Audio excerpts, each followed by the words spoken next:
تجريش ناحية الحاجة التقليدية اللي هي الشهادة البنكية اللي كل الناس بتجري وتتمنى انها تعملها. في بدائل تانية وفي وسائل تانية تقدر من خلالها تستثمر فلوسك. وسامعك اللي بتقول لي اشتري ذهب، تمام مفيش مشكلة، اشتري ذهب براحتك، ولو ان الوقت دلوقتي اخطر وقت تقدر تشتري فيه ذهب.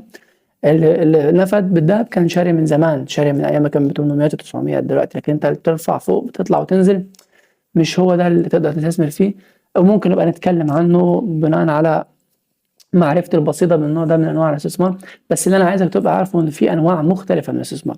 يعني مش الصح انك تاخد كل فلوسك تكسرها من الشهادات توديها في الذهب، ومش من الصح انك تاخد من الذهب كله ترميه في الشهادات. في انواع تانية وفي حاجات تانية.